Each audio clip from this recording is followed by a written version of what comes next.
Good afternoon. It is NutBallCop again.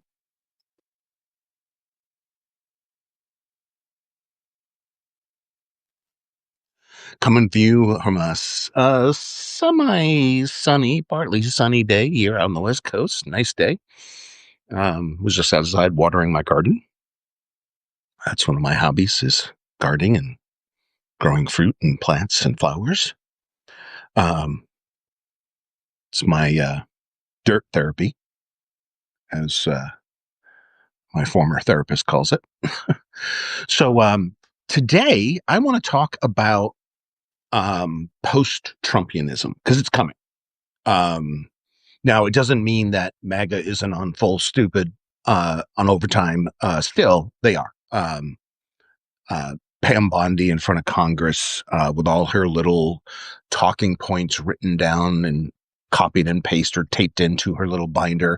If Schiff says this, she screams back that. If somebody else says, ask this question, you go hostile this direction. They all speak like dear leader Pornstar Humper now. They're all aggrieved. They all have grievances. They're all mad at you. They don't have any policy. They don't give a shit about the law or the Constitution, and they can't identify an outcome, but they know they're aggrieved. Okay. So the post-Trumpian thing is forming right now. I think the day that MAGA started to die was when the murder of Kirk happened. This I still think, I think the leading theory is gang on gang violence. This is a pecking order assassination. I know some people are calling it assassination.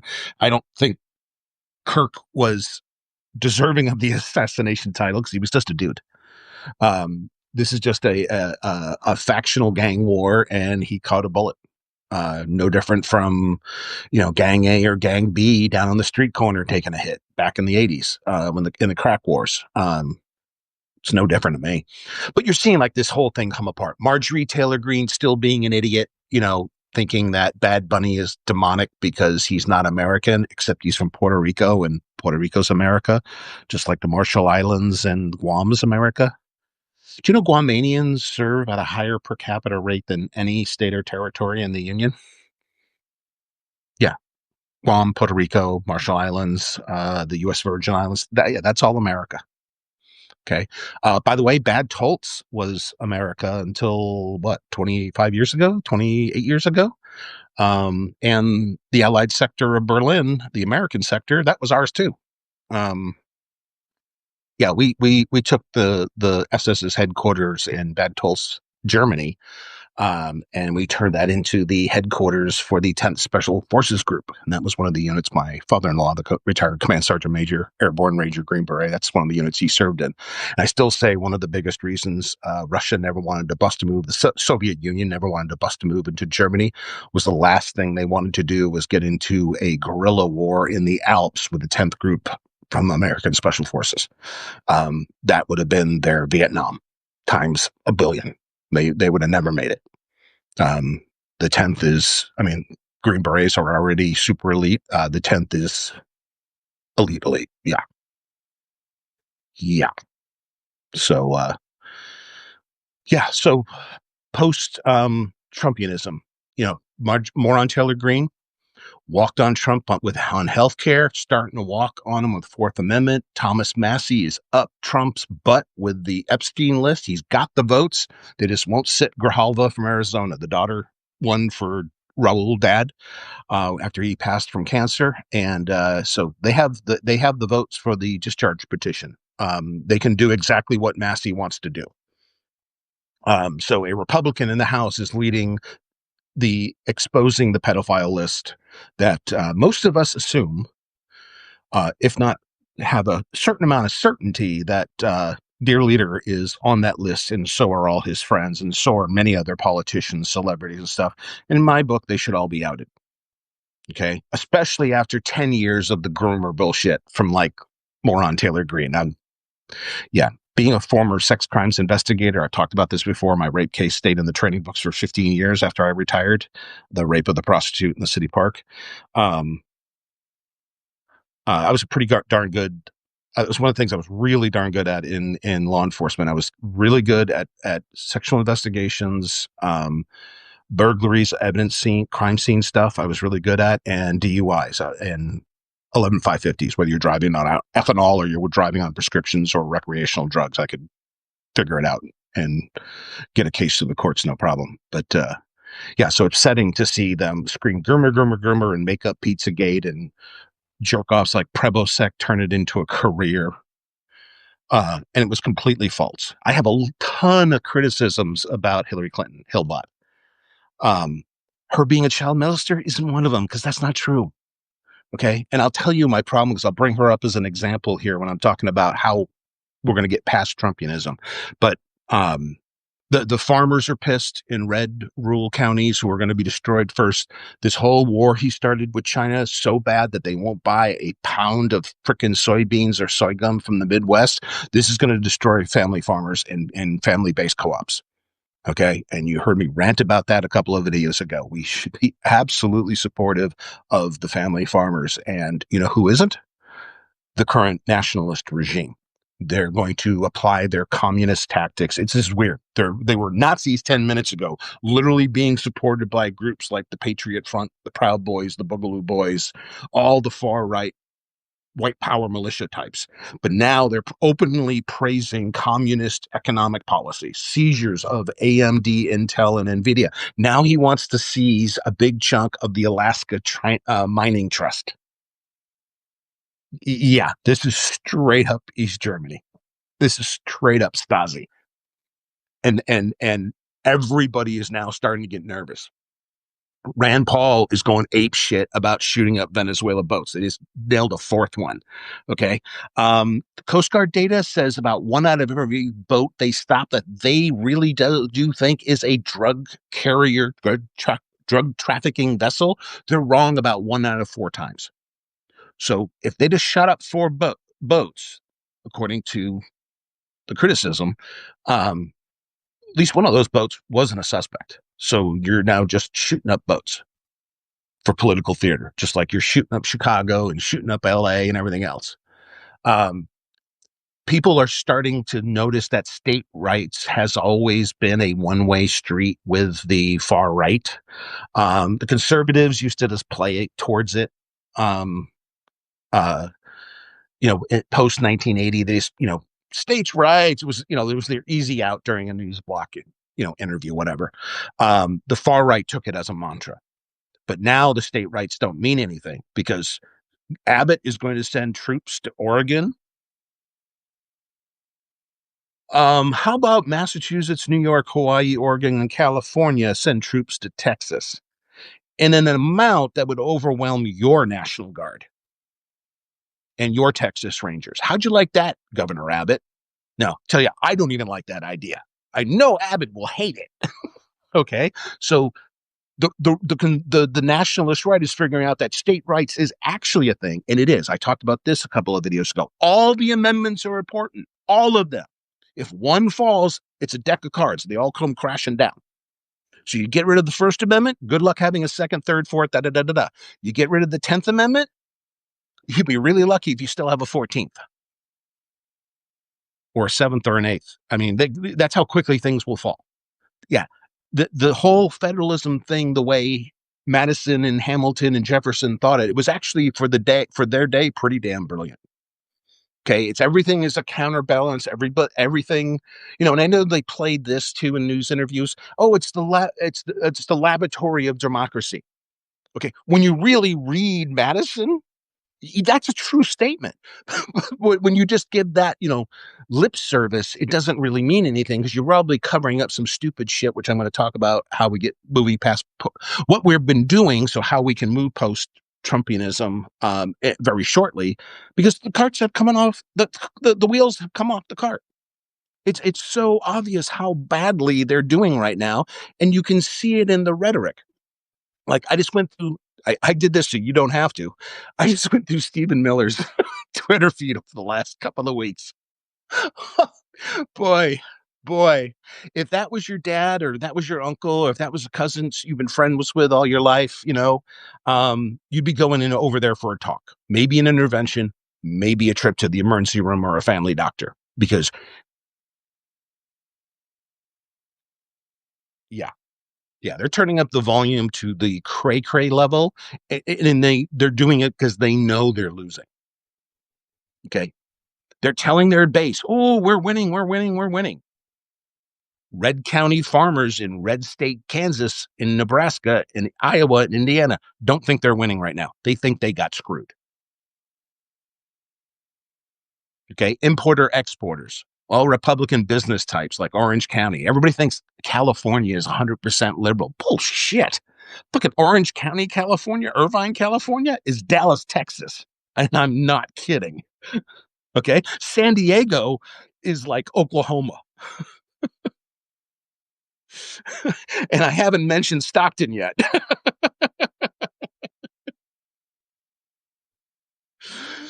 Even the minorities in Stockton are pro MAGA. That's how conservative, how come right wing they turn. So no, California is not a monolith at all.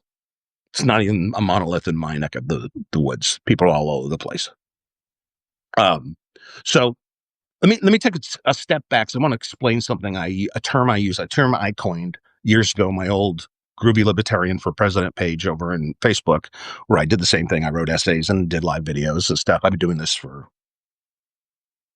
I don't know, since the 2004 election, I think it was.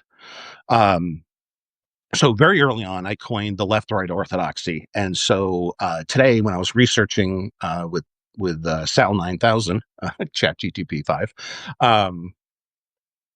the first thing I did is I want to make sure, because I've let AI read a couple of my essays to kind of understand my voice and where I stand on the political spectrum as an independent, but independent with a kind of interesting background because of the military and being self-taught and everything. So I wanted to make sure that the focus where I go further to research the two topics that I think are distractions to post-Trumpianism. I want to talk about them briefly, but let's talk originally about the term of the left-right orthodoxy. Okay. Now it was funny. I'm going to read you exactly what my interaction here was. I said, I told Sal this today, let's talk about two philosophies emerging, which I don't think are honest movements, but I admit I don't have all the information.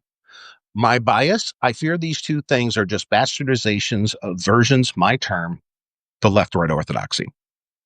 The two things I'm worried about that I've been reading a lot about, so all of a sudden, is the theory of abundance, which comes out of Ezra Klein and another dude, and a couple other people, but they're the ones that are the big mouthpieces behind it. And all of a sudden, out of the social media woodwork, here comes the purple revolution. Okay.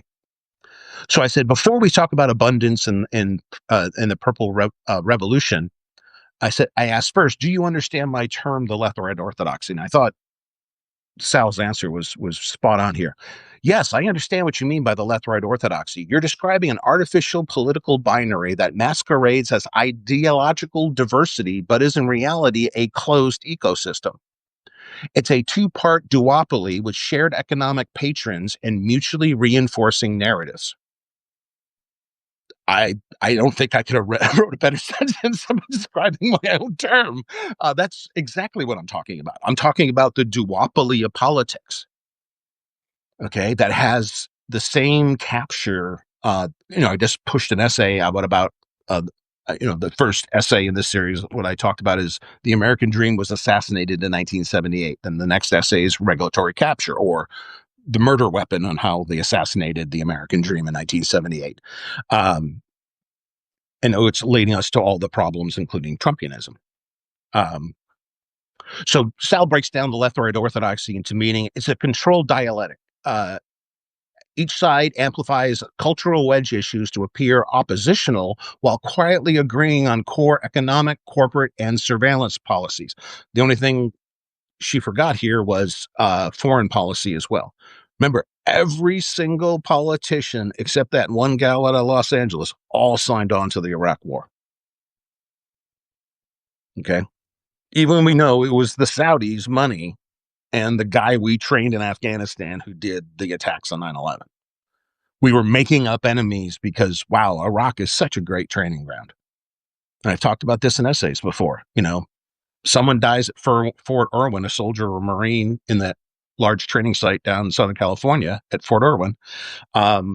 People get mad when people die in training. You die in Iraq, people wave the flag. So where do you want to do your training? Where you get criticism or where you get more budget and support?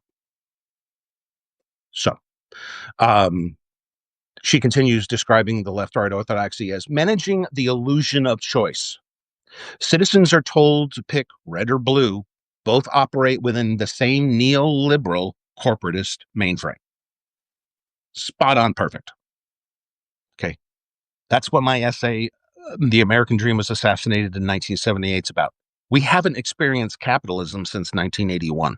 We have been a corporate socialist economy since then.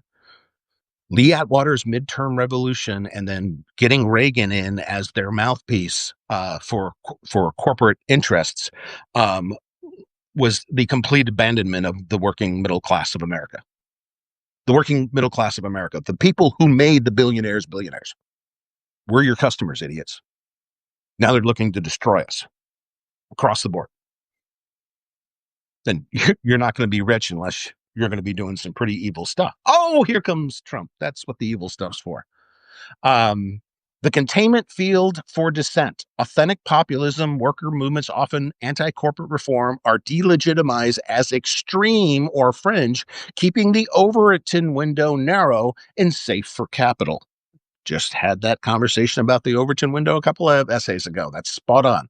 Yeah, when I speak my independent mind and somebody hits me with immediate delegitimization, even though I've stated a clear connection between the source of the problem and the outcome causing misery. Oh, you just don't like capitalism. That would be a right-wing response. Okay.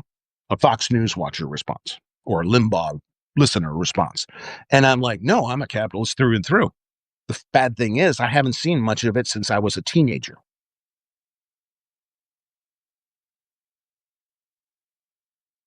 She continues about the left-right orthodoxy, a performative moral theater. Both sides rely on outrage cycles, abortion bans, cancel culture, immigration, equality language, while maintaining the same structured power relations, privatization, deregulation, militarism, and wealth concentration. Okay. One thing that's left out there is malinvestment. I researched this the other night when I couldn't sleep. Yeah, that's what I do. I do research at 2 a.m. when I can't sleep. If you take the 5 worst malinvestment events, the junk bond kings, the mortgage crisis, and then you add Iraq, which I think was a major malinvestment, that totals over $10 trillion. Okay. Imagine what you could do with $10 trillion. You could pay off a third of the debt.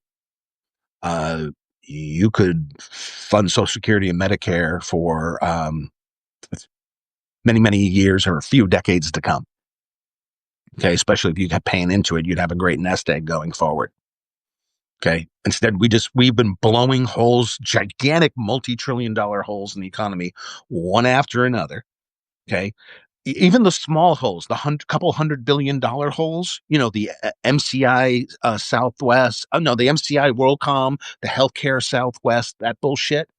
Those are hundreds of billions of dollars that just get evaporated. Boom, the tech bubble, $3 trillion just went up in smoke in a week. Boom, all gone. Okay, so over time, over the last 30-ish years, you're talking $10 trillion evaporated by corporatists. Not capitalists, corporatists. They gamble, they blow up the fucking money, and then they go, here, working class, here's the bill. Oh, and we're firing the nurses from your hospital. We're not giving your teachers health care. We're taking away their health care while not keep giving them raises to keep up with inflation. Oh, and we're defunding your police department. And you do stupid shit like my city did. They put the firemen's benefits, their retirement and their health care on the credit card in a Wall Street bond. Yeah. Yeah, that's always just build up debt to pay off core costs. Yeah, this is what it's all led to. Okay. And the problem isn't about left or right. The problem is the perception of left and right. And I tell you, the reason why the Democrats have failed in the last two elections, and a lot of people don't like this answer. I said this at the bar, at the Irish bar downtown a little while ago, and a couple people overheard me and really didn't like that answer I had. But I had just said something about Trump, so they were happy about that. But I said the two worst mistakes the Democrats have made, and by the way, has nothing to do with being a woman. If you'd have put up Claudia Kennedy, the intelligence spook from the Army, the 3-star general, instead of Hillary, I'd have voted for the lieutenant. I think she was a lieutenant general. I'd have voted for her in a heartbeat. Okay, but this is what happened in the last two elections. You put up Hillary Clinton, and then you put up Kamala Harris. Both of them are center-right Democrats, which you tried to sell off as liberals. Hillary Clinton is pro-bankster, pro-foreign war, pro-drug war, all the things liberals usually don't like. Harris was a prosecutor from my neck of the woods, okay, and floated some ideas that really pissed people off locally, not just the liberals. Like, I even balked when she or her team, I forget, I can't remember who exactly out of her office pulled this stunt, but I think it was her. But if I'm wrong, tell me. They wanted to put parents in jail for their kids being tardy to school. And I'm like, that's not how you solve absenteeism in schools. Okay, there's studies about that. Jailing parents who are already probably on the lower end of the economic scale, some are simply impoverished. That's not the best way. Destroying the family unit is usually not the best way to get the kid to school. Idiot. Okay, but really, putting up two center-right people and then trying to sell them as liberals? No. No. And the fact they put up Hillary when her negatives, even Democratic polling showed she had the worst negatives post-World War II. And you put her up to run anyways. You put up the wrong candidates at the wrong time. Okay. Texas had Ann Richards as a governor, and that was like 25, 30 years ago. Okay. So don't tell me a woman can't lead and a woman can't lead. Ann Richards was a force of nature as governor of Texas. Okay. People have to start thinking for themselves and looking at the DNC and going, I see the same problems with the RNC as I do with the DNC. They make stupid choices. Okay. So what is the two things that are being floated now as solutions to what we're experiencing now and how we get past Trumpianism? The two big things, like I just said in the intro here, was this theory of abundance theory, and what now people are suddenly coining as the purple revolution. Okay. I wasn't sure about each, so I sat down and I did some reading. What's nice when you have memory turned on is you can tell them, always give me the links. So I can pull up a link table on the side on the right-hand column, and I go click, click, click, click to other tabs, and I can read the actual news articles that the AI is pulling for me. So this is Washington Post, the Narkiskin Center, Politico. This is all sourced information. So I spent some time reading this over a latte today. Let's start with abundance. Abundance. When I heard it, I was like, this isn't going to address anything that's actually the problems with the middle class right now. I just think this is just okay. Let's just be nice. Let's get all this work done, and let's forget about how we get the work done. But as long as we're getting the work done, it's all good. Everybody's got a job, and blah. Well, if your job still doesn't pay the rent, if it still doesn't have health care, what have we done? Okay, so Abundance's core pitch is make everything easier and build everything faster. Okay, especially housing, energy, transit, labs and fabs, streamlining permits, trimming process bottlenecks, funding shovel-ready projects. Oh, I'm so tired of that moniker, shovel-ready projects. Okay. It's so dumb. It's so reductive. A highway always needs to be maintained. A bridge always needs to be maintained. A bridge is a machine. Without maintenance, it will fail. Okay. You know, they never stop painting the Golden Gate Bridge in San Francisco. They literally paint it end to end, and then they go back the other direction and start over. And they've been doing that since the bridge has been built. Okay. There's inspectors that go check every lug every month on that bridge. Anything starts wearing and tearing, they have to cut pieces out, cut lugs out, refinish things, derust them. It's constant maintenance. When we didn't have the constant maintenance on those small dams and the small bridges, we saw what happened in the late 90s, early 20s. We have so many dams in this country that were failing. And because they weren't the giant dams, nobody gave a shit, even though the little dams will do massive damage if they fail. So it's an anti-NIMBY, it's a YIMBY, yes in my backyard movement, wants permitting, you know, and some of the things, are aligned of the things I know we need. They're just actual things we need. They're not political or partisan in my mind. We need better power transmission. We need better power generation. That includes next generation nuclear. If you don't want CO2 going into the air, nuclear is your choice for a baseline. Okay. And remember, um, um, Chernobyl was closer to a Fermi pile than a commercial reactor. Chernobyl didn't even have a containment vessel. So don't use Chernobyl as a reference. Watch Illinois Energy Professor on YouTube. He's an actual PhD. His PhD is in actual nuclear engineering, the actual building of a nuclear power plant. He'll explain everything to you. The guy's super smart. Okay. Renewables. I right on my roof. I have 10.2 kilowatt hours, and it's probably generating right now. It's a partly sunny day. It's probably still generating 4 or 5 kilowatts right now, this late in the afternoon. Okay. I'm totally about renewables, but we have to do it right. If we don't do things right and we just push forward and people still don't have the money to pay the rent, they still can't go see a doctor without going bankrupt. What did we succeed other than feeding this corporatist system another giant meal while everybody else suffers? Um, Skilled immigration is big in the abundance platform. This is all being driven by Ezra Klein. This is the dickhead who said Charlie Kirk spoke about politics right. Um, Fuck you. No, he didn't. Um, Derek Thompson's book in speaking circuit in moderates like places at Michigan, the tech optimist circles. I consider myself a tech optimist most days, unless I'm in a bad mood. Then I'm not so much a tech optimist because I see so much enshittification of the market.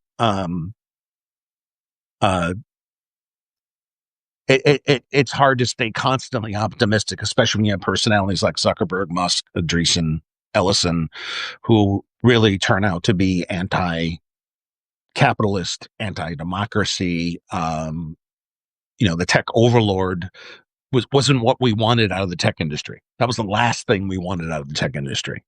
It's just another authoritarian process. Who needs that shit? Okay. Some of the Democrats are grabbing hold of the abundance thing.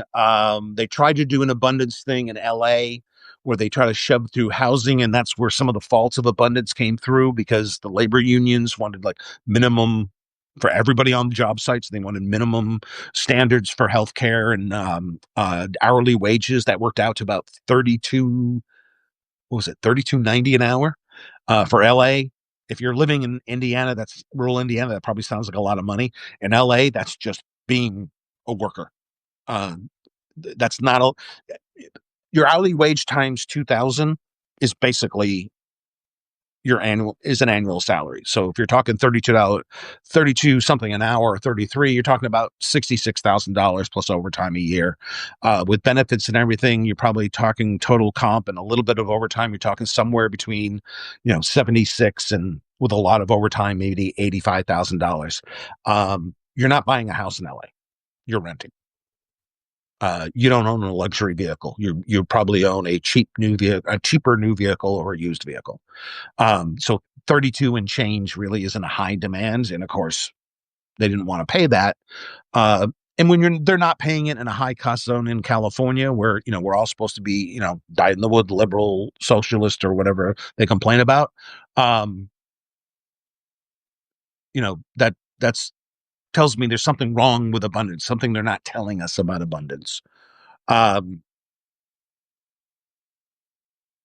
and it's a mixed bag. I did a lot of reading, and it really isn't. I can't tell whether this is a genuine movement or an author, a reporter, and an author going, "Oh wow, this sounds like a cool thing. Let's talk about this." And then other people, it's the Joe Rogan effect. Joe Rogan talked about it, and it's on a popular podcast, so it must be cool. It could be totally wrong. We don't care about that for some reason. Um, But when you're looking at things like abundance, there's some red flags we should always be looking for. Are they saying, "Oh, we need to go driving ahead with all this construction, all this development, and da da da," but the workers are still left behind? It was nice that the pandemic and post-pandemic, the median head of household income has gone up more significantly than any period since Reagan, just in the last 5 to 7 years. Okay, so workers are actually going ahead. The median is like 82 now, 82K. That's way up. That's way up from pre-pandemic. So workers are making a little bit of gains.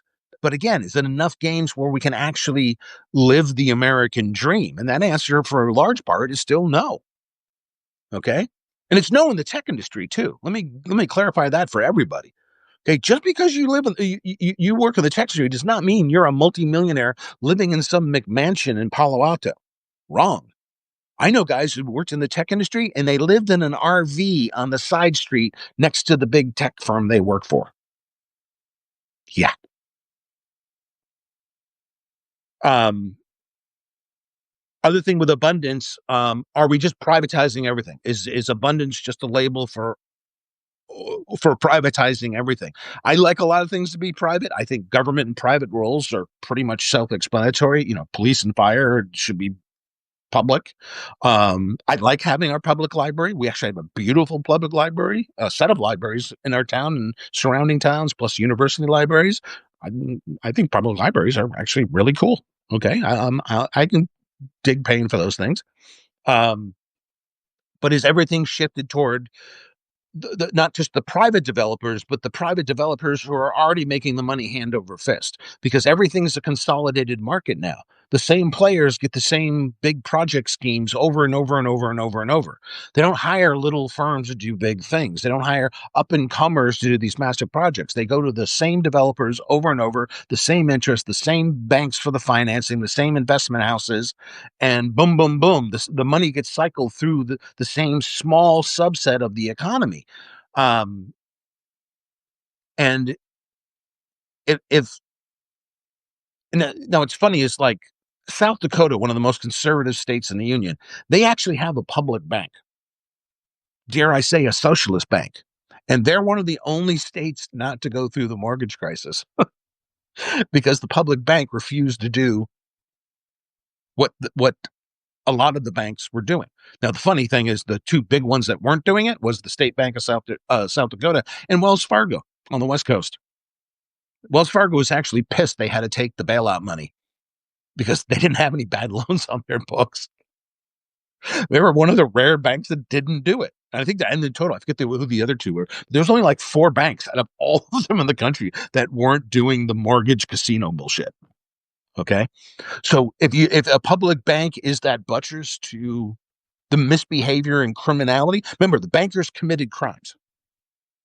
Okay. Countrywide Mortgages committed millions of felonies: mortgage fraud, title fraud, finance fraud, bank fraud, wire fraud, whatever. They committed it millions of times over. Okay. So if a public bank is the answer to that level of criminality, even though I believe banks should be private, well, guess what? We're going to have a public bank or two if you can't behave yourself and can't stop being gangsters. It's just because you wear a suit doesn't mean you're gangsters. By the time the '90s rolled around, mid '90s, a lot of the leaders in the street gangs, and especially the successful cocaine gangs, all the leaders started wearing suits and driving nicer cars. Okay, because when you look like a businessman and not a player, you get pulled over a lot less. People pay a lot less attention to you. Okay, so just because you wear a suit doesn't mean you're not a gangster. One of the problems with abundance, this seems to be all focused at the places that are already winning. Throw all the money into the cities, which are flagging now because they can't afford their own infrastructure. Okay. And that's true whether you're talking about Harris County, Houston, Texas, or San Francisco, or, Pig Knuckle, Arkansas. Okay. Inflation is out of control. Commodities are out of control, and upkeep of everything is killing everybody. Okay. Um, where abundance could work, but I doubt if it was, because I think it's just a label, just to say we got to keep the economy going. Because they're right to saying in the abundance argument, if we don't keep things going, we'll end up in a depression. That's absolutely true. But if you go running through, because we just went through from 81 to now, we just went through corporate socialism, and we're heading into accelerationism. So if we're going to veer off into abundance, then abundance better have something for the middle class. Because if the American dream is even further out of reach at the end of the cycle of abundance, what have we done? Nothing but ingratiate the corporate socialists who already won. So then we moved on, and let's talk for a second about the wow, breaking news: Hamas will release all 20 living hostages. I didn't think any of them were still living. That was my honest thought. If there's 20 still alive and they can be returned, that's great. Man, that whole thing's a disaster. Let's talk about the verdict about abundance. A lot of the things they're talking about are useful and necessary. It's all in the devil in the details. How do we get there? Yes, we need an improved grid. Yes, we need a new baseline, next generation nuclear with clean natural gas, ton of renewables. Every rooftop in America should have solar. Every ranch should have a windmill. Okay. Every farm should have a windmill, and solar panels. Um, you're seeing that in Salinas now, at all the where I used to live, all the farms, all their barns. Like I drive by and I actually pulled over so I could count the panel. This one farm in Salinas has got to have 120 kilowatts, um, all wired up. I think it's great. So yeah, we need housing. We need a new grid. We need new transmission. We need better schools. We need to retrain the cops. We need to expand firefighting and fire science because we're changing the environment. We've already seen we've had more forest fires, more massive $1 billion plus events. That means we need more investment in fire engineering and fire science, and more training for the firefighters, more equipment, everything. Okay, we need to de-invest in DHS and invest in the things we need. We need local police and local fire and better schools. We don't need occupying armies of Goombas. Wrong answer. Um, but if they hardwire more of the regulatory capture you just talked about in the essay I just pushed this morning, then abundance has failed before it even gets out of the gate. Um, Purple Revolution. This is a slippery label here. This isn't really a defined thing like abundance. Somebody, wrote a few chapters in a book and gave you a concept. This is more one of these let's all be friendly and let's all get together. Why can't we all get along? That's what Rodney King said during the riots. The problem is we don't want the same thing. And we're told not to want the same basic things we should all want. And we should be at war with each other. That's been the distraction since Reagan. It's getting the working class to argue amongst themselves while the people making the money just rake in more money. Okay. First they had corporate socialism. Then they realized, wow, with regulatory capture, We've got a casino that prints money for us, and all we do is throw the debt onto the treasury and onto the working middle class. The national debt has never been higher. Credit cards have never been higher. Car repos about the level, they've gone down a little bit since the pandemic, but at the pandemic record highs. Um, Student loans, complete usury. Wrote multiple essays about that. Usury of student loans, 1.5 trillion. That's why everybody is broke, because the casino pointed the money at the other people. So that's why you got to be leery of abundance or the Purple Revolution, because the Purple Revolution has some backgrounds that kind of make me nervous.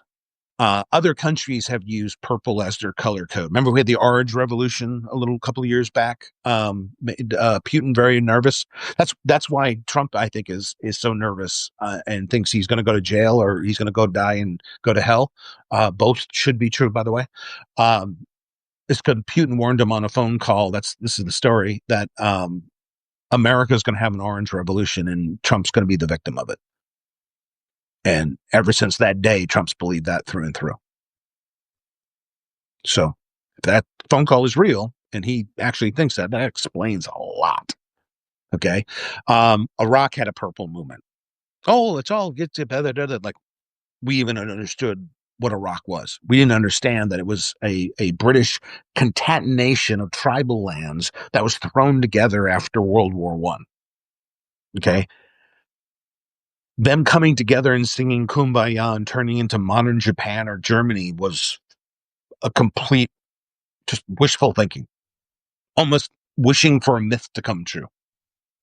Okay, waiting for Tinkerbell to come over to Crit and go, "Oh, you're a peaceful democracy. Oh, you're a peaceful democracy." Uh, you know, oh, yeah, it reminded me, the Vogue article reminded me that Hillary Clinton came out wearing a purple outfit one day to try to convince everybody on the left and the right that she was the middle. That didn't work out so well. Then, of course, everybody attacked on the far right, started to attack the Tea Party origins. But like, Tea Party was here. MAGA and Trumpianism is like off the chart over here. It's almost a 10. I mean, it's way over here. Okay. Then they got attacked as, Clinton's being endorsed or being financed by Soros. You know, their boogeyman. Yeah, Soros was their god when the wall came down, when the Berlin Wall fell, and all of us with German families, and when we're over in West Germany during the Cold War, we're sitting in front of CNN crying our eyes out. Can't believe the wall just came down. Okay. Soros put his money into Eastern Europe and built a lot of those institutions that made the new democracies in Eastern Europe.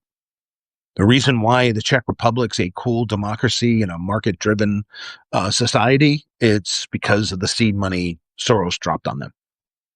Okay. And the Republicans loved Soros for that after the wall came down. Okay. The far right decided to turn that completely on its head, because he was the symbol of expanding democracy, George Soros, and he was the financier behind it. And again, they absolutely loved him for it. Then they decided, like a lot of other things, let's turn that 180 degrees, let's flip that on its head, and let's start screaming that he's some sort of antichrist, and he's the boogeyman behind every problem. Okay. Anytime they try to put all the blame on one person or on one group, they're full of shit. That's just Klan speak. Okay.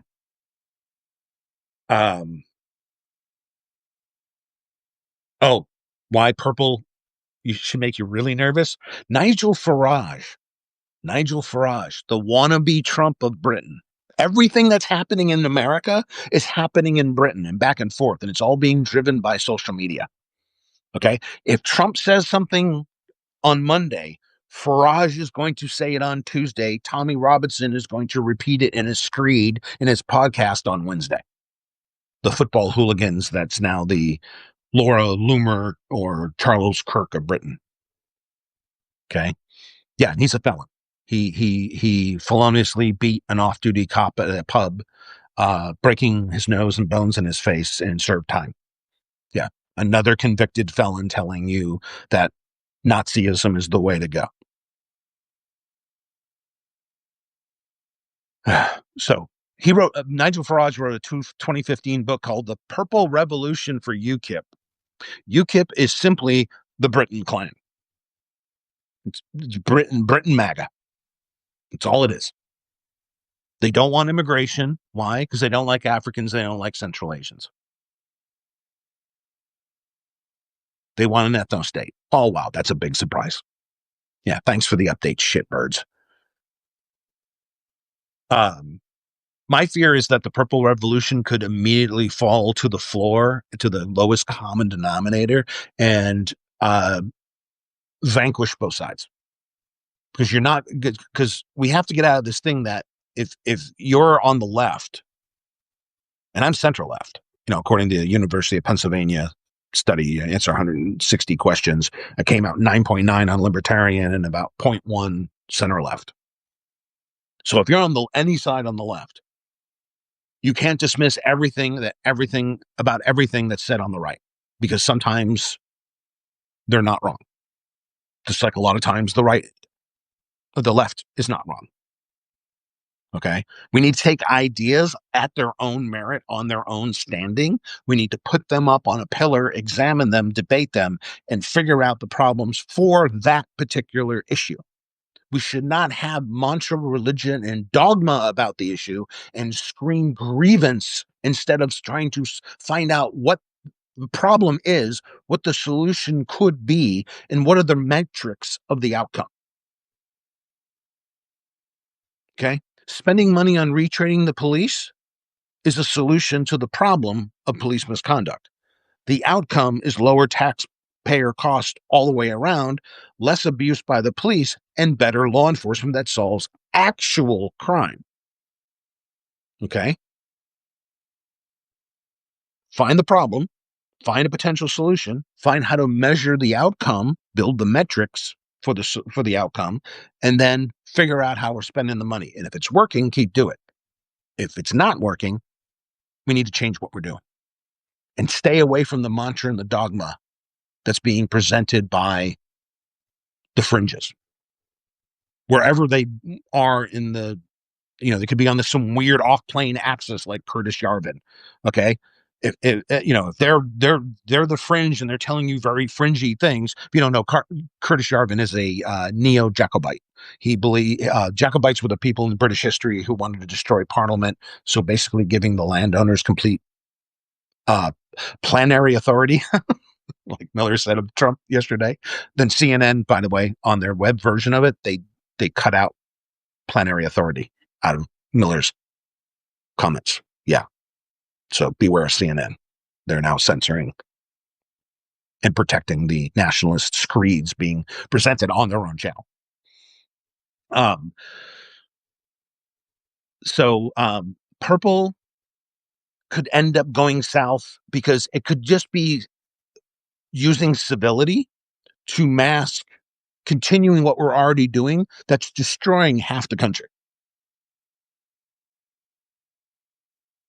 Okay. And the half that's not being destroyed, like the super high professionals, the very successful surgeon, the academic professor leading up a whole department at a big university, some of the tech, senior vice presidents and CEOs and stuff like that. You're vulnerable too. You just don't have any impact. You don't have any relativity yet. But if we go down, guess who's next? Because the only people are protected is that ultra wealthy 0.1%.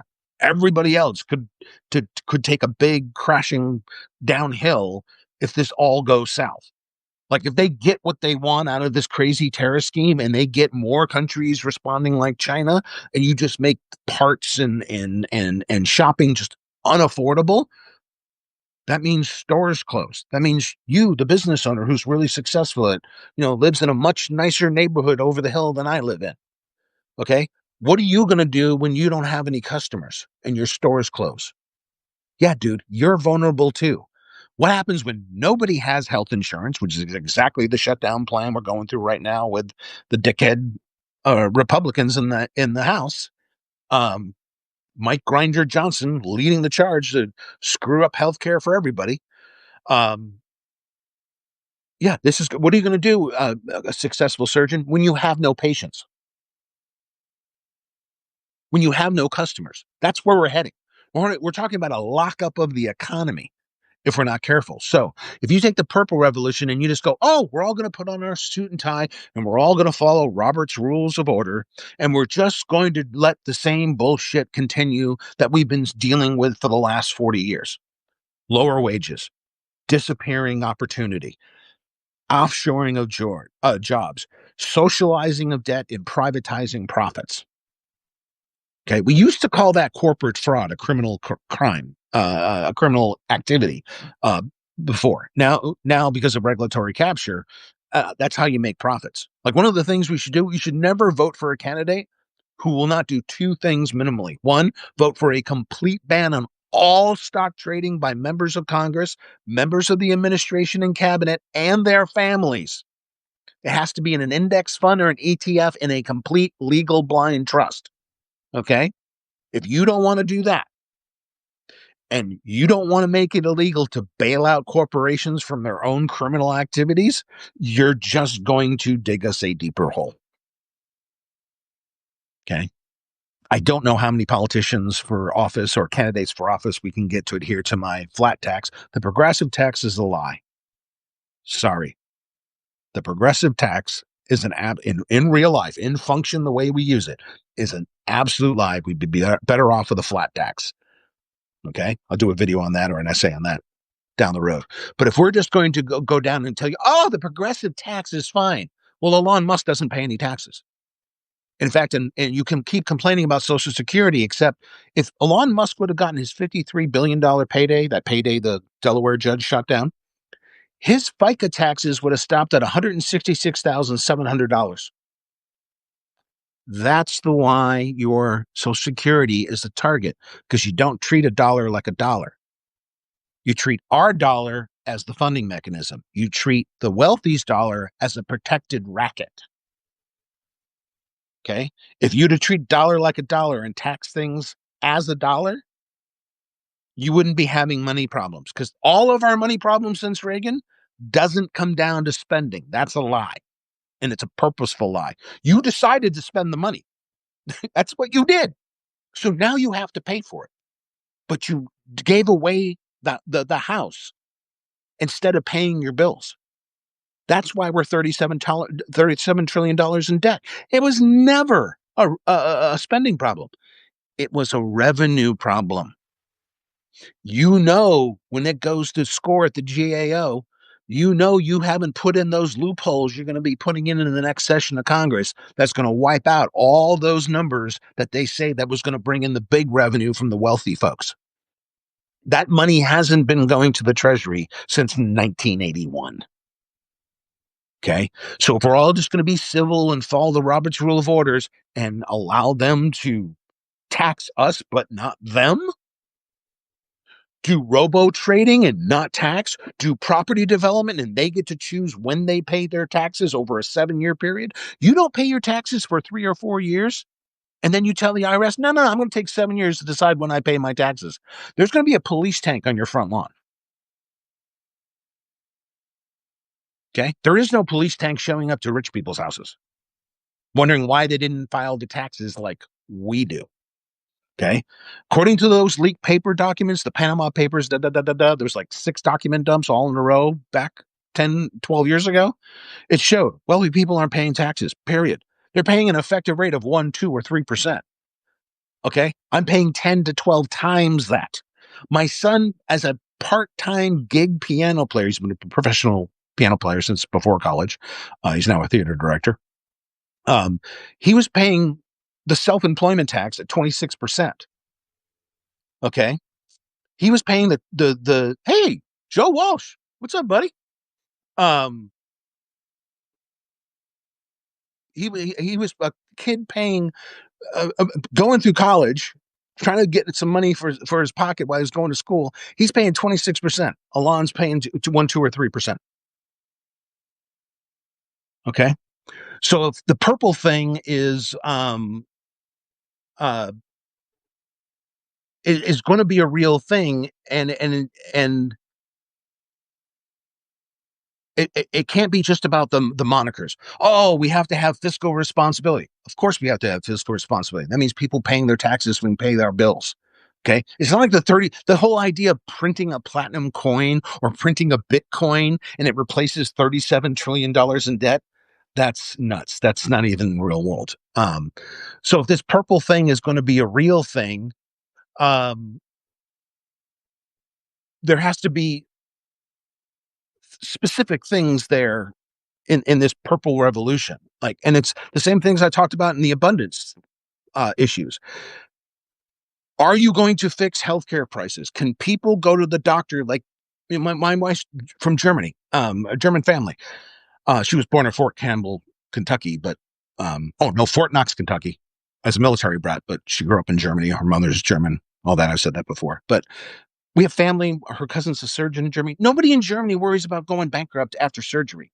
That is a mainstay in America. Are we going to go through this abundance, or are we going to go through this purple revolution, whatever the post-Trumpianism is going to be? Is that going to include fixing fucking healthcare? Okay. Everybody should be able to go to the doctor when they don't feel well. Okay. Emergency room bills are insane in America. Nobody else does it like this. Malaysia, New Zealand, Japan, Australia, Germany, Denmark, Norway. My daughter lived in Norway for a couple of years. That's where she went to school. Okay. She was a guest of the university for her ocean ecology degree. Okay. They don't operate like this. So are these post-Trumpian movements going to include actually fixing healthcare prices? Are we going to go back to Teddy Roosevelt style antitrust? Okay. You cannot have one, two, or three companies, maybe four, control markets that are worth more money than the entire country was worth post World War II. Okay. There are all these markets. There's so many consolidated interests. Okay. If you don't have competition, you do not have capitalism. Okay. And when you have these $100,000 H-1B visas, that's anti-competition as it gets. That's as anti-capitalist as it gets. Startups, we can't go to Sand Hill Road. We can't go down to Sunnyvale and go, oh, I need $100,000 more per role of foreign workers so I can fund my next year. You know what the venture capitalist is going to tell? I'm a veteran of several startups. You know what a venture capitalist is going to tell you? If you want 100 grand per head, they're going to say, fuck you, get out of my office and get back to work. Or we're going to take your shares and you're out of business. Okay. You can't have these cabal like systems like hostage payments for visas. No, all of that's got to go away. You've got to level the playing field from the biggest of the bigger to the startups. If you don't allow startups in the marketplace, then you end up, and I always use the East German Trabant as the example. You want a closed market where the government control who's the winner of the market, you're going to be driving Trabants. If you're a if you're a worker, you get the wood Trabant. If you're a business class guy, we'll sell you the tin Trabant. Both are pieces of shit. And both may take several years to show up in your driveway. Okay. So keep hoping that the government's going to fix all your problems. They never do. They should set the guardrails. Then that's what they've abandoned since the beginning of corporate socialism. They don't set up the you know, you can play Monopoly, but Monopoly has rules. Right now we've been living, especially in the two Trump terms, we've been living in an environment where there are no rules. They're just whatever he wakes up in his mania and decides $100,000 tariffs, 60 billion fee to this country because they're shipping in all the fentanyl.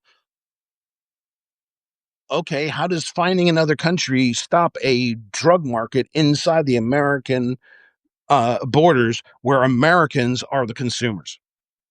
That's as dumb as painting the fence black and thinking a black fence because it's hot to the touch is going to stop drug trafficking when American consumers are willing to spend billions of dollars in that market. It's insane. Who is going to be the beneficiary of the purple revolution?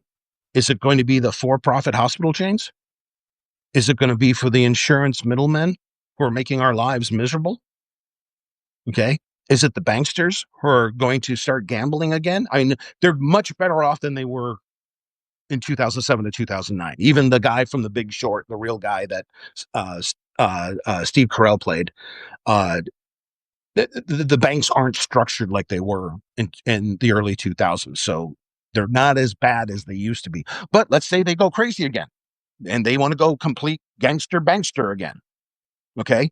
Are we going to put a stop to it before it destroys the economy? Does the Purple Revolution say anything about that? Um, what's the middleman in the pharmacy drugs? The ones that Mark Cuban's always complaining about. Uh, uh, the pharmacy bureau managers, I think the benefit managers, pharmacy benefit managers. Okay. They're literally telling you yes or no what drugs you can and cannot take, not your doctor. Again, that's not the way it works in Germany. It's not the way it works in Malaysia. It's not the way it works in Norway. I have friends that have gone and lived in Malaysia, and they're going like, no, once you live overseas, and I lived in Germany for several years, so I know healthcare is different around the world. Um, my roommate in the army, his dad came to visit. Dad had a stroke while he was in Germany. We rushed him to the German hospital. Mom's having a meltdown. How much is this going to cost? Da, da, da. And we keep telling her, no, that's not how it works here. Okay, they're not going to give you a big gigantic bill. That's not how their healthcare system works here. It's not a for-profit system where they gouge every customer, right? And I think they got an administrative fee, like, I don't know, $550. That was their whole thing because they had to spend a lot of time administratively submitting all this paperwork to get reimbursed for this emergency care this guy needed. The guy had a stroke. They had to treat him. Okay. They don't make the guy with a stroke go bankrupt. We do. That's the problem. But is abundance or the Purple Revolution going to put a stop to this? Um, are we going to get rid of the material cartels? Okay. Again, consolidation in the markets is horrible. That's why I wrote the essay about Zorhan's ridiculousness. Now, trust me, if I lived in New York City and I had to vote for Cuomo, the molester, or Eric Adams, the gang member with a badge, I'd be voting for Zorhan too. But his East German commie grocery stores are total bullshit. Okay. The problem in the grocery store space is not that we don't have government grocery stores. It's the consolidation in the grocery market.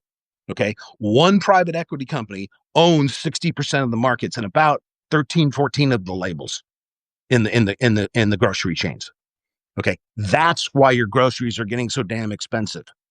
It's consolidation in the market. Again, are we going to pull an antitrust move here and break up these interests, these cabals of interests? Okay, if these abundance or purples don't want to do this, then they're false movements. I'm sorry, they don't solve any real problem. Are we going to look at real dollars?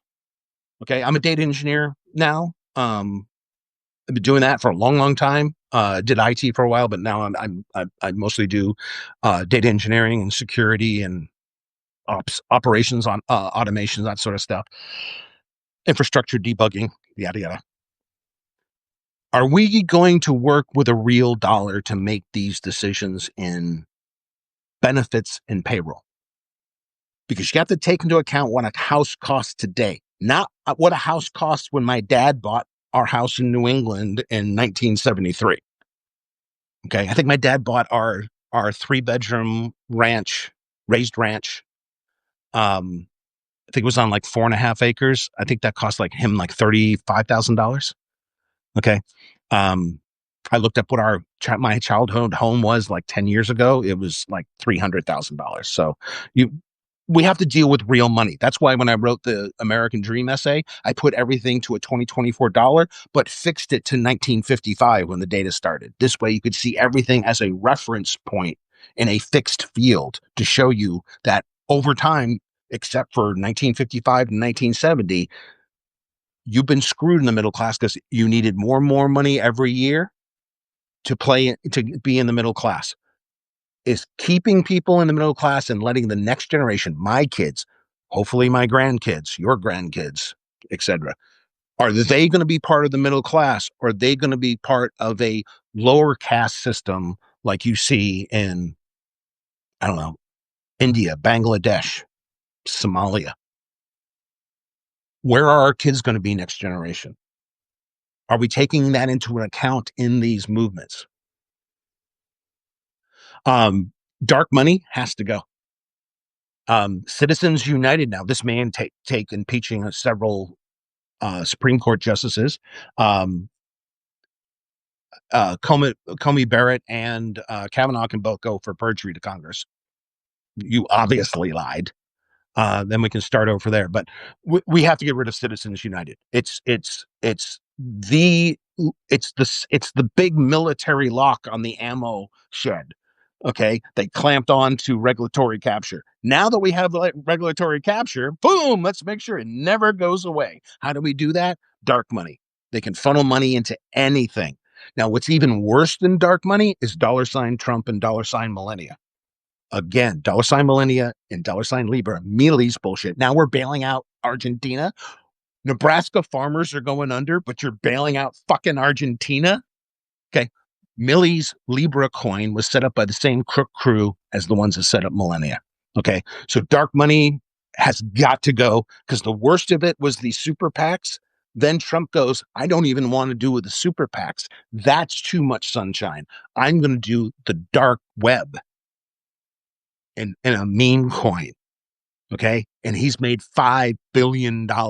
So dark money, if any post-Trumpian movement isn't talking about getting rid of the dark money and getting rid of Citizens United, any candidate that's running for Congress who's not on that vein, non-starter in my book, non-starter. The other thing is measurable timelines. Okay. We need fixes now, especially in healthcare, especially in education. You're going to move back all this tech manufacturing to the United States. Where's your labor coming from? You don't like visas, remember? You don't like immigration, remember? Well, you better start training the next generation of American kids. You better put some American adults back through school. You better treat apprenticeship and journeymanship as the new bomb in our labor pool. You better start being able to and fund small businesses, fund labor unions, so they can get more apprenticeships and more journeymen, more skilled laborers across the board, machinists, welders, electricians, HVAC, solar, wind, anybody that has to work with tools and figure out things in the real world. You know, I'm a data guy. I live in the logical world. I live inside a latent space, a virtual space. Okay. We need real world technicians too. Okay. People who can fix things. Okay. You know how important a plumber is? Okay. If we can't fix things for the tradespeople while making sure the techies like me who aren't billionaires, okay, who still, you know, are working guys, head of household, making the money for the family, you know, I live well. I ain't freaking wealthy. That's for sure. How do we fix things so we can have a less stressful life? Because right now, every part of life is stressful. What's the timeline to fixing these things? Whether you're talking about abundance or whether you're talking about purple revolution. I'm leery about both of them, but entertaining them for discussion. What's your timeline? Okay. Because when these factories in Arizona and Ohio and Texas come online, and the new windmill and advanced manufacturing value adds come online in Oklahoma, in Nebraska, who's working there? When it ends up being H-1 visa people, are you going to stomp your feet and scream and cry? Or are they going to be American kids coming out of community college, trade programs, some kids coming out of university with advanced degrees, knowledge, the domain knowledge people? You always need those people. Okay. My dad was an electrician. Okay. Yeah. He was a pretty damn good electrician. Silly man sometimes, but a good electrician. Could do all the way, you know, from residential to industrial. But he knew once at a certain level, he needed an electrical engineer. He needs somebody that can map out the math and not be wrong. Why? Because you're going to blow something up. Okay. It's a long way between 120 or 220 in a residential and a 1200 bus line in a factory or a power plant. Okay. You know, they have bus lines so hot in some of the jobs, you have to put on the special suit, and guy has to stand behind you with a non-metal pole, a wooden non-conductive pole to peel you off the charge in case the charge jumps on you. Okay, that kind of electricity. Yeah, that's when you need that domain knowledge expert, the trained master's degreed engineer. We need everybody in every slot, from the high school kid that's coming out that wants an apprenticeship, to the kid coming out of a couple of years of post high school education. Now he wants to become a journeyman, all the way up to those domains. What timelines are we talking about? Where are we going to put this money? How are we going to move forward in a way that doesn't end up sounding like that no labels movement with Lieberman a couple of years ago? Because I didn't like that.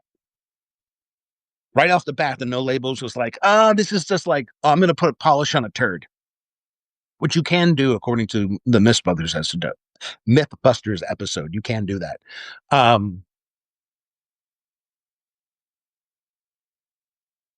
If the thing with no labels, there's a bunch of red flags that came right out to me. They didn't care about the opaque money. Everybody else should be. Okay. And if you want to give money, give money. Like, I actually relish telling my very liberal friends and very progressive friends here in my neck of the woods that I gave more money to Barack Obama than you did. I had to fill out forms. Because after John McCain, a guy I liked, picked Sarah Palin, I was like, no fucking way. She's insane. And John's old. So no. And a couple of policy things popped up, and I was like, no, we're going the wrong direction, and we've been going the wrong direction since 81.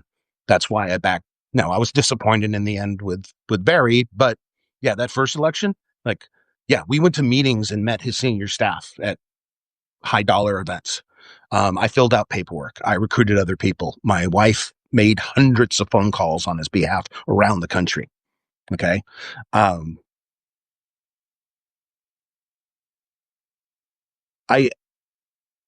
Anybody who tells you that the opaque money isn't a problem doesn't want to address the elephant in the room in politics.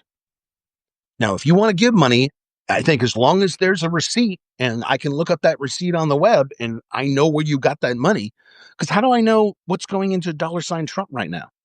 Is it just the UAE giving him money? Is it just Republicans who like him, who want to be fanboys, that are investing in his meme coin because they think it's cool? Or is the Mexican cartels in Venezuela giving him money?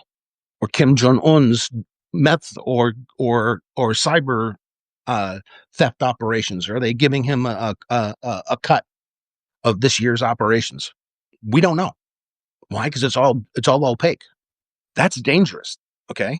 Money laundering is a real thing, but if you're going to have money laundering laws, it should apply to everything, including politics. And I think where we've taken Citizens United is basically legalizing money laundering as long as you're a politician or a wealthy donor. That's wrong.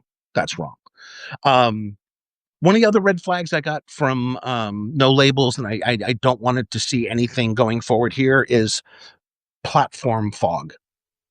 We're going to tell you that, yeah, we're looking for a little bit of change here, a little bit of change there. That's not what America needs. America needs substantial change, and it needs it now. Okay. We need it after the midterms, and hopefully we take back the Congress. The sane part of the country takes back Congress. Okay. We can't have people coming up being nebulous about the fixes. No, we need health care for every American. Like, every German gets it. Every Irishman gets it. Everybody who lives in Norway, Sweden, or Finland gets it. Everybody in Malaysia. Everybody in Australia. Okay. We're the outlier here. Okay. Are you going to actually fix this problem without the nebulosity we normally get from politicians? Who is really going to be the voices to the policy changes, the rulemaking? Okay. Because I wrote in the regulatory capture essay that the biggest problem is corporations or lobbying interests, cabals of interest, are writing the rules and providing their own oversight. I'm sorry. If we, the people, don't have a say, and your own oversight ends up with planes falling out of the fucking sky and trains crashing and polluting things, or the one in Quebec that vaporized the downtown and killed all those people. I know that was in Canada, but that's the train stuff is part of the problem. They want to do this here in my neck of the woods. They want to send fuel trains down the tracks, and we're like, oh yeah, we're built up on both sides of the track, all the way up and down the bay. Oh yeah, if we have a Ohio type event or a Quebec type event, you're talking $1 billion damage anywhere on this line. So, do we have a say in this process, or is it just the people who are having the lobbying interest, the access, the ownership? Are they the only ones who are going to have a say in this upcoming change? Um, are we going to have accountability? Okay, because one thing that the Trumpian period is showing us is if we don't have accountability, we've got nothing. Like the reason Pam Bondi acted like she did in front of Congress yesterday, she knows she is not going to be held accountable for anything. Why did the ICE officer shoot the priest in the head with a pepper ball gun, the pepper ball assault pistol? Because he knows if he ever gets charged, Trump's going to pardon him. J.D. Vance is going to pardon him if Trump's not around. They've already been told that. Okay. There's no accountability now. None. Zero. Everybody gets to hide behind, I can't remember. I don't recall. It wasn't it's not my aisle. It's not my table. Bullshit. Okay. What Tom Holland is doing, I mean, the guy takes a canvas bag full of $50,000. No arrest, no indictment. Where's the accountability? Insider trading in Congress. Where is the accountability? You got a guy who ran for office and now he's traded in the first year and a half he's been in Congress $7.5 million, including trading on stuff he's sitting in the committee listening to things about. Okay, where's the accountability?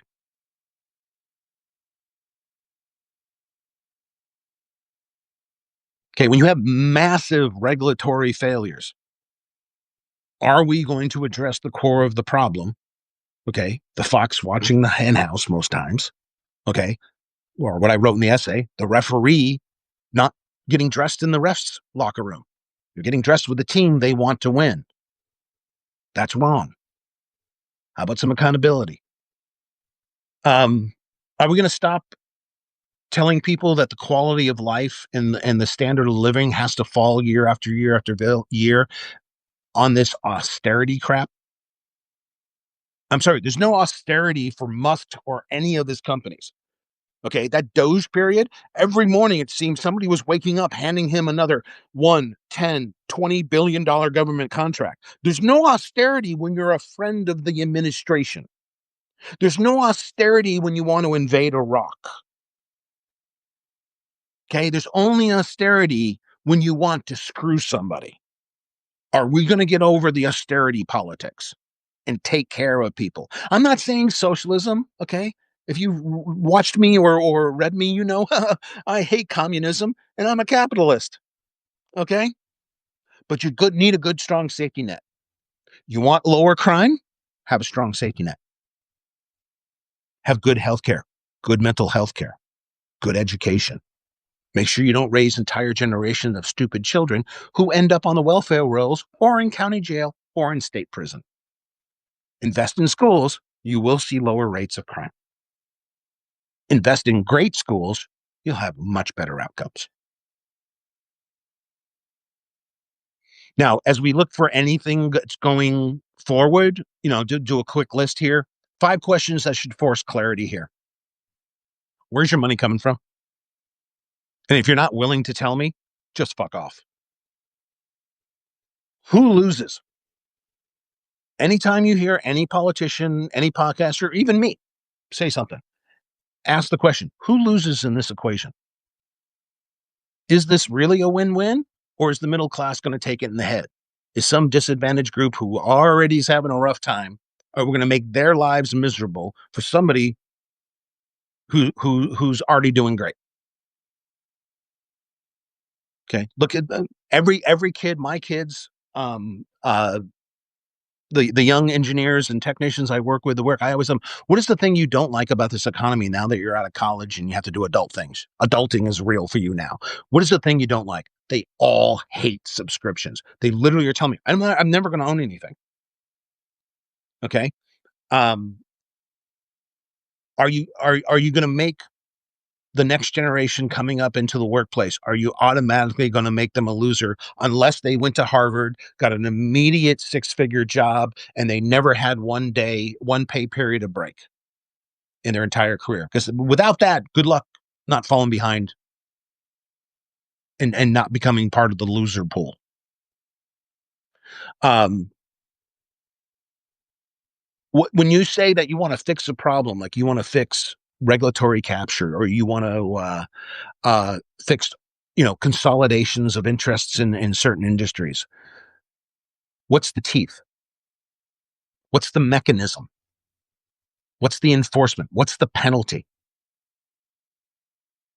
Okay, because I noticed that we don't believe in three mechanisms of capitalism anymore. You only see them irregularly, and they should be happening a lot more: bankruptcy, receivership, and liquidation. If you can't handle your business, a bankruptcy court and an officer, a special master assigned by the court, can dissolve your company. We should use that more, especially when you find out you're doing criminal shit. Okay? Liquidation is a great remedy to finding out a big corporation was doing criminal shit. I'm not saying do it in the first round you catch them, but definitely when you catch them 3 or 4 times, then you should really be considering breaking them up and liquidating their company. Antitrust. You want to know why labor is suppressed? You want to know why wages are suppressed? It's because of trust interest. When you have one company owning most of the grocery labels in this country, okay, it depends. If you live out here, it's more concentrated than the rest of the country. Uh, are you seriously going to address antitrust and its impact on labor? Because if you're not, then you're not offering us anything new. You're offering us corporate socialism and Reaganism with a few twists that we've had over the years, but then you're going to put it in a Christmas box with a big bow. Who cares? Okay.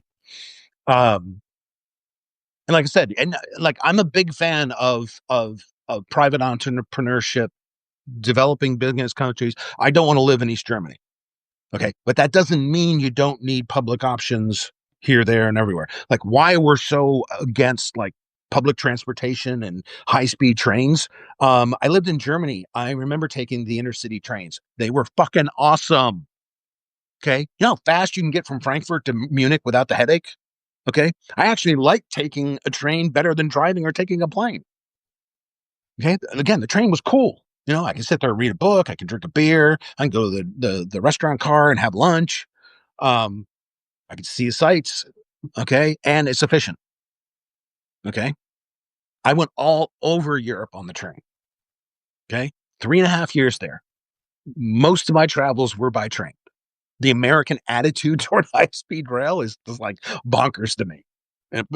Relatively, I saw it for myself, and I'm sure if you went to Korea or Japan, like in Korea, they treat their high speed train drivers like they're jet airline pilots. They're really respected, probably as they should be. Okay, so the deal breakers, and you got to take these as a set. You have donor transparency, no dark money vehicles, published bill numbered policy slate. They got to tell you what they're going to legislate.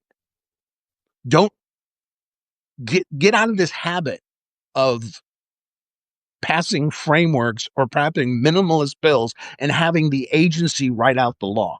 The law should be in its working function written in Congress. Okay. And they should be able to tell you what the meaning in real life after it's implemented, what it's going to do, what it's going to cost, what the matrices of the outcomes will be. Okay. They should be able to write it down for us. Measurable targets. Yeah, I'm a data guy. If you can't measure it, it doesn't exist in the real universe. I'm also a hobbyist physicist. Same thing there. If you can't measure it, it doesn't exist. I That's why the plank length is as small as you get, because that's the smallest that we can go. Smallest anybody figured out. There's a limit. Um, if you don't have an anti-monopoly, you should have more choice in internet bandwidth between AT&T and Comcast. Hey, I like AT&T business. It's freaking expensive, but I have actually a business fiber line connected to my house because I need 24/7, 365 uptime. I do 90% of my work over the internet, over secure connections. I need to get to my clients when I need to get to them. I like AT&T, but I can tell you, we just got a third vendor, and that was last year. Okay, we just got fiber in the last like 7, and we didn't have a competitor in fiber until like 18 months ago, and that's Sonic. So your only choices was microwave off of the mountain across the bay, which is only a couple megabytes. Comcast, which is outage city, um, and then AT&T. And your AT&T, if you want to pay more, you can get business, because I need static addresses and I run my own firewalls and everything. So, total IT geek here. So, yeah, you should have more choice in the market. You should have the ability to go to a grocery store that's not owned by Cerberus. Okay. There should be, and you should be able to have actual choices. It's like people at Home Depot and Lowe's. Look at all your power tools. 2 companies own almost every single label in the power tools section at Home Depot or Lowe's. We should have actual choice and actual competition, not a simile thereof.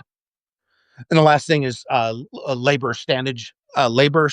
standards, which includes good, honest middle class wages, and alignment in good pay and benefits starting at the apprenticeship level. Okay. Um, my dad and my uncles came up in the 70s in New England as, Boilermakers, plumbers, electricians, carpenters, and they all went in as apprentices. They went to their night classes, they learned the math, because, the electrical test is a lot of math. You have to be able to do the formulas so you don't burn a house down. But yeah, that used to be a real system in America, the apprenticeship line. We need to bring that back, and it means to come back super, super strong. Tech is super important. Yeah. But we still need people who can work tools. We still need tradesmen. An apprenticeship is the best way, and it's a proven way of getting that skill up. Um, so,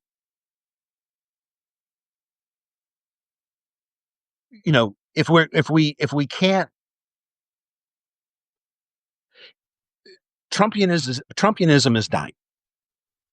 It won't be a thing a couple of years down the road. It will be like, who remembers Lyndon LaRouche? Okay. How many people today are still LaRouche followers? I've met some real cranks, real cranks.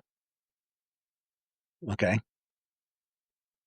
Now the rest of us, the rest of us who care, who don't have grievances, who just don't want to yell at people that cover up their own stupidity. How do we want to move forward? That's something we have to really critically think about now. Okay.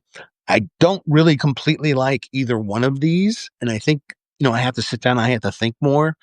Because I'm thinking it has to be like a step of things when people are running for Congress or even in state houses, you know, what's our things that we can't give up. We have to formulate that list. And it can't be slogans from either side. It can't be defund the police from the far left during BLM, or defund the police, dissolve the FBI from MAGA. Both are equally fucking stupid. Okay. And having a guy who's worked with the FBI on several things, bank robberies, kidnappings, anti-terrorism. If you want to dissolve the FBI, you don't understand what the FBI does. Okay. It doesn't mean they don't need oversight. They do. Doesn't mean they need to correct things when they do things wrong. You need to correct them when they do things wrong. You need to spank that hand when things get fucked up. Okay. But I tell you what, you give me the choice right now, I say disband DHS, have the Coast Guard and the U.S. Marshals and Border Patrol all go back to being separate agencies with separate accountable directors, and put the faith back in federal law enforcement centered in the FBI, and then run a tight oversight ship on the FBI with strong inspector generals. Okay. Where do we go from here? That's the big question. And I think some of the ideas brought up by these two movements are apropos. They're in line, but it's the details. How do you execute these plans? If it doesn't, you can't just sit there again with the mantras. Well, a high tide lifts all boats. Okay. Medical bankruptcy is the leading form of bankruptcy in the United States, and it's been that way for 20 years. You want a drug war, but you don't want to prosecute Purdue Pharmaceuticals or the Slacker family for the opioid deaths. Okay. You want a sound financial system, but you also want usury and rent seeking. No. Usury and rent seeking is a big part of why the middle class is so underwater right now. Like when it comes to student loans, luckily I do well enough. I paid for all three kids. I paid for 2 associate's degrees, 4 bachelor's degrees, and 4 master's degrees. I never went to college. I'm just a geek who works in data and IT. Okay. So I believe in college. All my kids are college educated. They all have master's degrees. My wife has a master's degree. I could afford to pay for it. I'm not worried about that. But for families who can't pay for it, I'm sitting here going like, why don't we just go back to Pell Grants? Because Pell Grants had an ROI. I don't know the exact ROI on Pell Grants, but the GI Bill after World War II, I actually read a study years ago about that. That has 7-to-1 payback to the economy. For every dollar we put into a GI Bill for a college education post World War II, the economy got $7 back. That's one of the best investments the government's ever made. That in medical research, which again, Trumpianism is destroying. Medical research is one of the biggest things this country has ever done positively. Many Americans do not realize that most of your medical discoveries, most of your pharma pills were all discovered by public grants at universities and at public organizations, public agencies. Okay. Where are we going to put our effort, our time, our money, our resources? Is it just to the players who have already won and now they're mad that they're not rich enough? Because this is what it all comes down to right now. You got a billionaire president and a billionaire cabinet whining that even though they win all the time, they're mad at us because they're not rich enough. And now they have feels about how we're all lazy and we don't, deserve things. And I'm like, oh God, stop. Okay. Every job before, if you work, and even if you don't work, if you're disabled, like the whole thing against disabled people in Medicare, oh my God, immoral. Where's our moral compass? When you say get rid of Medicare and Social Security, you're talking about impacting disabled people, crippled people, people who are mentally ill and can't take care of themselves, orphans. And what is the biggest program in American history that has lowered senior poverty? Social Security. It's not a perfect system, but it is the system that has lowered elderly poverty. And that's one of the big things. We have to turn the boat hard to stern. I mean, we need to veer off some direction. We need to get out of the poverty direction for far too many Americans. Okay. I have a census API key. I know what the data says. I know what people actually make and what they report as a census to the government. I know what they earn within the zip codes around my house. Okay. When people want to start talking about how the people on Social Security and Medicare are taking from the country. Well, I look up those demographics, I look up those details. Poor, disabled, minorities, and the elderly. That's who you want to take from so you can pass your big, beautiful bill, your bullshit bankruptcy nonsense. Okay. Where are we going, America? That's my question. How do we get there? I'm not a fortune teller. I have some ideas. I need to formulate them some more. Okay. Some of these things I read about, these two movements, abundance and purple. Yeah. You know, I would love us to go on a building spree before fucking AI. And I use AI, I build AI. I'm currently writing a classifier program that figures out where the security video tripped, but there's nobody actually in the video. Okay. So it's a real tool, but it's overhyped. It's overinvested.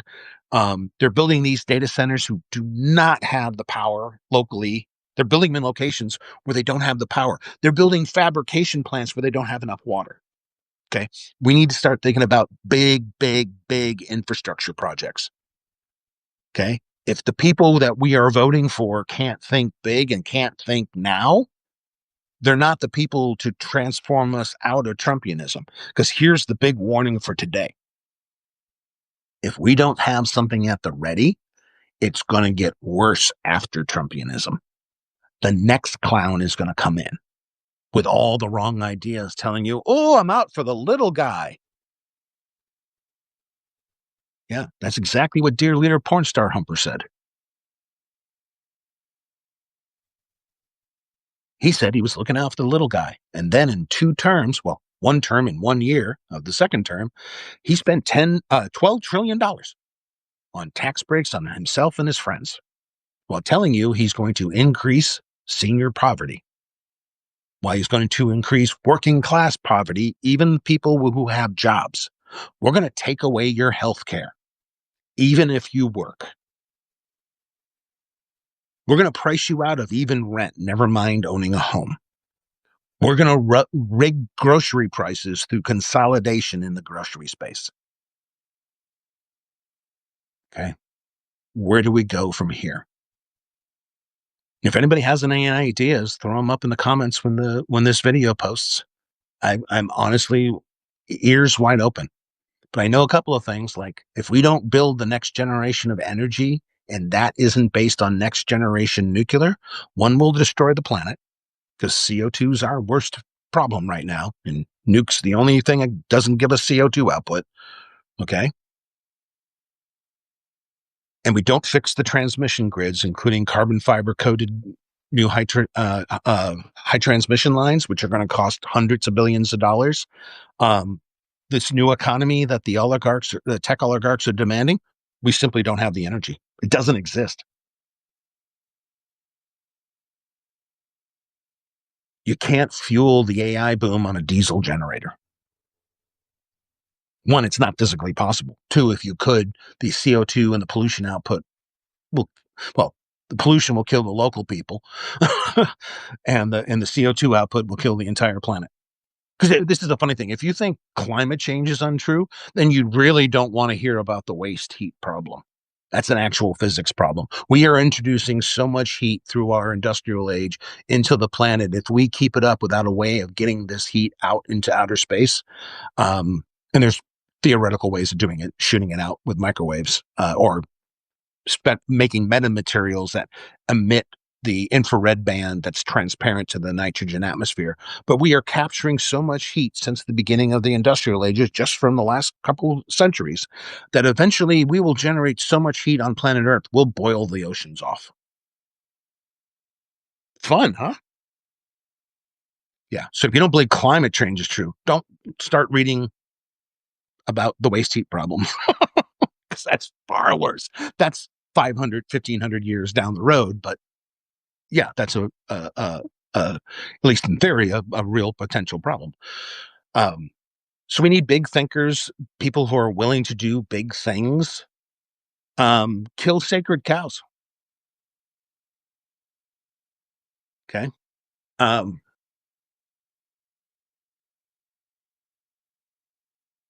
if we don't have an energy boom, an educational boom, which is a reorganizational energy boom, we need to train for the people for the jobs that we're building the factories for now. Okay, remember that he sent the troops down to Georgia to go arrest the South Koreans because suddenly we can't tell the difference between South Korean and Mexican. Okay. Oh, and every single one of the Korean managers were on proper B visas. Every last single one of them. Okay, so you don't want the foreign workers here, but we don't have the domesticated labor to fulfill those jobs unless we train for it. See the problem? No, now, since Reagan, we've been told, oh, all we need is a tax break, and the magic utopia is built.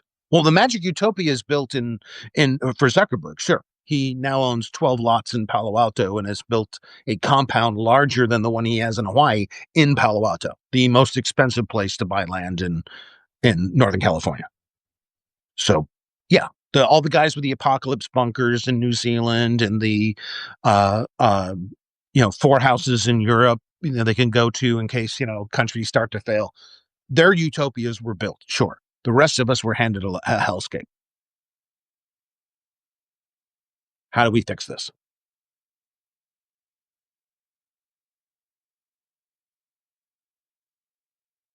We need to go back to not the 1950s with all its faults, especially racism and attitudes toward women, but we need that Eisenhower sensibility. We need to protect the country, we need to educate society, and we need to build and maintain the infrastructure that runs our businesses. Because without business, what pays for anything? Okay. That's the problem with this socialist thinking of like East Germany. You can let the Stasi run everything and they can drive every single industry into the dirt. And that's exactly what happened in East Germany. Okay. We also don't need the free for all corporatism that we've had for the last 40 years. That's just left so many people behind. Like my neighbor who's just selling his house now after 25 years, he's a oncological pharmacist. He's a cancer pharmacist. He has a degree in chemistry and a pharmaceutical degree. He has two separate master's degrees. Okay. He makes cancer drugs. That's what he does. Calls me up a couple of years ago and goes, hey, if you had to buy your house today, and he knows what I do for a living, and I work for big tech companies, and I'm pretty successful as a consultant. Could you afford to live in this neighborhood today if you had to buy it today? And I was like, absolutely not. The only reason I live in this neighborhood is I found this house from a guy who wanted to get out of the house. He was a widower, wanted to dump the house, move on, and I picked up the house probably $120,000 under market. Okay, I could never afford to live here if I didn't buy at that time. Okay. He's got two master's degrees. He works part-time here on the West Coast and in Hawaii making drugs. He said the same thing. Okay. If you're pricing us out of the American dream, and the only reason we have the American dream is because we bought 25 years ago. If you're pricing out the kids coming out of college today out of the American dream, where are we going to be in the next 20 years when the next set of kids come up? Is it just a downhill ride for the rest of America? And we're going to have a couple of people living up on the hill looking down at us? Is that what's America's going to turn out to be? Because it's you're all these things they complain about in Trump land. The crime is so high. Do you want lower crime? Three lowest crime countries in the world: Denmark, Japan, New Zealand. Nobody in Trump land wants to know why they have such low crime. Well, they don't have strings of mass murders because they don't sell weapons from the military over the counter to lunatics. Okay. But Leaving that completely out, the reason they have such low crime, they have a strong social safety net. They have good health care. They have good prevailing wages. People can afford housing even if it takes a little bit of subsidy. And don't tell me in Trump land you don't like subsidies, because you love throwing the subsidies out by the billions when it comes to the friends of the administration. We handed trillions to the banks and let them do trillions of dollars more in economic damage. That was fine. Going to Iraq and spending, depending who you listen to, $3 or $4 trillion. Trillion with a T. Trillion. Like I said, order of mathematics, order of magnitude mathematics is hard. It's hard to conceptualize how big 3 trillion is. Okay. But yeah, we went to Iraq and spent $3 to $4 trillion, and the goat herders and the gangsters won.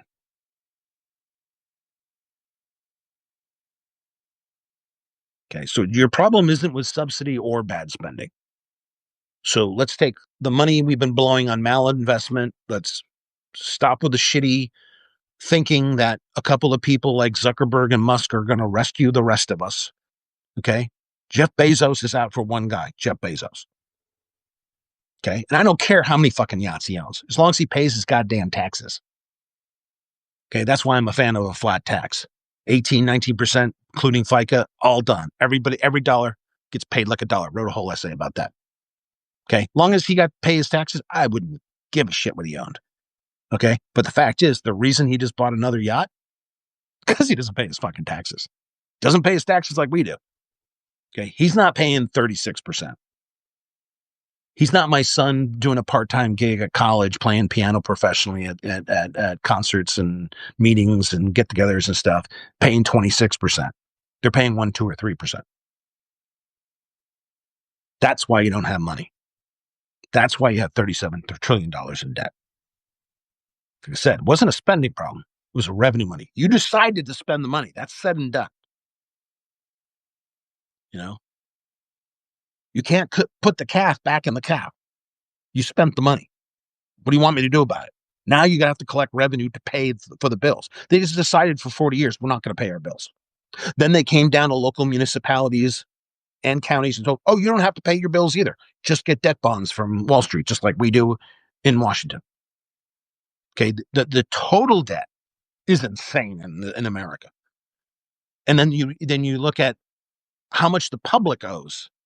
Muni to Washington, D.C. is nothing compared to what we owe privately and what corporations are in debt for. We are just created this mountain of debt because nobody wants to pay the bills. So how do we get out of this morass and only let the players who are already winning win some more? That's the hard part. Oh, and one last thought. Revolving doors have to stop. Absolutely. This is something that probably going to be on my checklist when I write the checklist of what those things have to be there in a candidate. And I think this is one of them. I don't know what the ban period is. Is it 2 years, 3 years, 5 years, whatever? You can't let people sit in Congress for 50 years. No. We need term limits in Congress. We need term limits in the Supreme Court. If you leave the House, you cannot become a lobbyist the next morning. If you worked for the FDA yesterday, you cannot start next Monday at the company you were just overseeing at the FDA. The revolving doors have to be completely eliminated. And there has to be, again, teeth. There has to be penalties. Now, they may be civil penalties the first crack at it, but if you keep doing it, maybe it's a criminal penalty. Okay. But the revolving door morass, that has to be stopped. And it has to be stopped through the judiciary and independent enforcement. All those IGs, the inspector generals that got fired, every single one of them needs to be put back, and we probably need to hire a few more. Okay. Part of the problem is the same players are making the same decisions. Look how long frickin' Grassley has been in Congress, and now he's going to announce he's 92 and he's going to run again. How does this Dianne Feinstein? I'm like, I mean, 90% of my friends, most of them either center left or left more left wing. All of them, by the end of Feinstein's here, couldn't stand her. It was like, what is that fossil fucking doing? Out, out. You don't get to stand around like last week's tuna fish, and you don't get to skip around, with this conflict of interest nonstop, so you can make money and put it into your own pocket. That's not the point of service. Okay, people have forgotten what going to Congress means. Mr. Smith goes to Washington. It was supposed to be about service, like serving in the military is about service. It's about a duty. Okay, now it's about filling your pocket. It's about insider trading. It's about getting that job when you get out. Look how many Senate and House staffers end up working for lobbying firms literally before the next, they leave Congress when their guy retires or gal retires. By the time the next session kicks in, they're already working for the lobbyists on the same issues they were fighting against when they worked for the last guy in Congress. That's one of the things I think that's got to put on our list as just an absolute. If you're not going to ban this stuff and set term limits, this goes back to my argument with the markets and capitalism. If you don't have competition, if you don't have a changing of the guard and a new generation of thought, you end up with stale ideas. And I think staleness is one of Congress's biggest problems. And if we can just tell people, go home. You did your time in Washington. Okay. It's not a campsite. You don't live here. It's funny how they want to kick out the homeless out of the cities, but the knuckle draggers in Congress who've been encamping in Congress for all these years, oh, that's cool. You can stay there forever. No, you got to go. And you definitely can't take a job at a lobbyist. And I don't know what that term limit is. I seem like 5 years. You got to put enough of a gap where their knowledge they learned in Congress doesn't really apply anymore if they decide to go work for a lobbyist. And it's the same thing for like Air Force generals. You can't be going to work for Lockheed Martin for a period of time after your retirement. This whole grooming senior officers to be lobbyists for the defense industry, that's got to stop. Any conflict of interest that's kind of like de facto built into the system now, which was a lot of the essay I wrote about regulatory capture, you just got to destroy that. And that's what I mean. Who can we vote in who's strong enough, who's willing enough, who's willing to slaughter those sacred cows and just go, we need change and we need it now.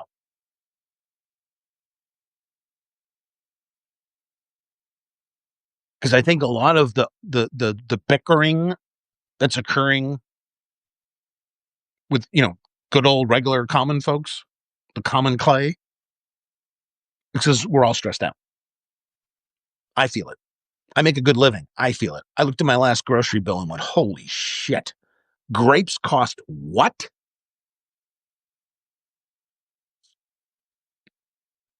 Buy good olive oil, $24 a liter. Really? No wonder we're arguing with each other. Everywhere we go is another stressor. The only people that are winning are middlemen and the people on top. If you're a pharmacy benefit manager, life's good for you. You work at a grocery store or you're working at a tech firm. All our jobs are being eliminated and sent to Poland, Estonia, and Puerto Rico, and Costa Rica. Okay, they offshore jobs and then they get a tax break for doing it. Why? Because the cost of living is so goddamn high here, and the infinite growth, the exponential growth, has to be achieved somehow. How are they doing it? Like I said, consolidation of industries, offshoring jobs. Where does it leave the rest of us? Heading down toward the poverty line. Now, I'm nowhere near that, fortunately. But again, I have a census key that shows me that in an expensive area like my neck of the woods, a third of my town makes less median head of household income. They make less than $38,000 a year. Do they have access to health care? Can they afford to go to the emergency room? Are they going to be able to send their kids to college?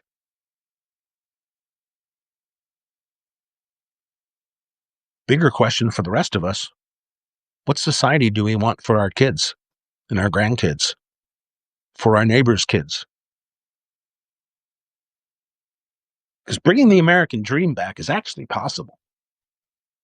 We just have to pry the levers of governance away from the people who are either just simply greedy or insane. And if we don't, you're not going to solve any of the problems you're complaining about now. None. Zero.